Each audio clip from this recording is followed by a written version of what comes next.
तो देखिए, पश्चिम एशिया इस वक्त बारूदी रिंग ऑफ फायर से घिर चुका है।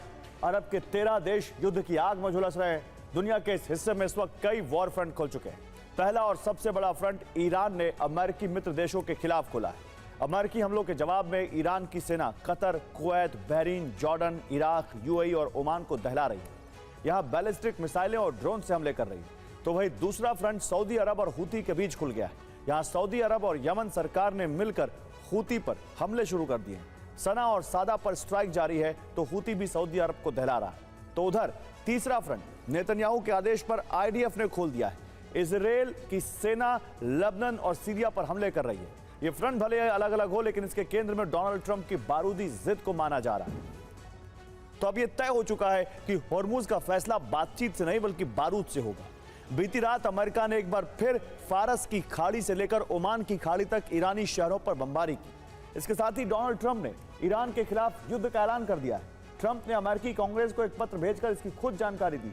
एक्सपर्ट्स मान रहे हैं कि इस बार ट्रंप खाड़ी में अपने सभी लक्ष्यों को हासिल करने तक रुकने वाले नहीं हैं, लेकिन ईरान ऐसा होने देगा, इसकी उम्मीद बेहद कम है। ऐसे में सवाल है कि क्या अरब संग्राम का अंतिम परिणाम एटम बॉम्ब होने वाला है? इस रिपोर्ट में देखिए। करमनशाह में मिसाइल, ड्रोन और नेवल बेस को टारगेट किया गया। बंदर अब्बास में अमेरिका के निशाने पर मिसाइल बेस, डिफेंस सिस्टम और ड्रोन साइट थी। सिरिक में IRGC बेस पर बमबारी की गई।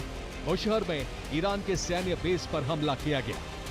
दावा है कि बेस का 40% हिस्सा बर्बाद हो गया। केशन द्वीप में स्पीड बोट्स को टारगेट किया गया। कोनारक में भी स्पीड बोट से जुड़े ठिकानों पर हमले किए गए। डोनाल्ड ट्रंप ने अमेरिकी कांग्रेस को पत्र भेजा है। पत्र में जंग फिर शुरू करने की सूचना दी गई है। ट्रंप ने इसे सीमित सैन्य कार्रवाई बताया है और कहा है कि 7 जुलाई से ही इसे लागू कर दिया गया है। इसका उद्देश्य ईरान की सैन्य क्षमताओं को कमजोर करना है। अमेरिका एक खास रणनीति के मुताबिक ईरान पर बमबारी कर रहा है, जिसके केंद्र में कुल 3 लक्ष्य हैं। पहला है होर्मुज में नियंत्रण, जिसके लिए ईरान का चक्रव्यूह तोड़ना जरूरी है। अमेरिका होर्मुज के आसपास मौजूद अबू मूसा द्वीप, बंदर अब्बास, किश द्वीप और सिरिक पर हमले कर रहा है। इन द्वीपों और बंदरगाहों से ईरान होर्मुज को कंट्रोल करता है। ट्रंप की कोशिश यहां से ईरानी सेना का नामो निशान मिटाना है। ट्रंप का दूसरा लक्ष्य खर्ग द्वीप पर कब्जा है। इसे कंट्रोल कर अमेरिका ईरान को परमाणु समझौते के लिए मजबूर करना चाहता है, लेकिन खर्ग पर कब्जे के लिए इसके सुरक्षा घेरे को तोड़ना जरूरी है। यही वजह है कि अमेरिका खुजेस्तान में मौजूद अल अमीदिये सार बंदर और मशहर पर हमले कर रहा है। साथ ही बुशहर पर भी बमबारी जारी है। ट्रंप का तीसरा टारगेट फारस की खाड़ी के एंट्री गेट पर पूरा नियंत्रण हासिल करना है।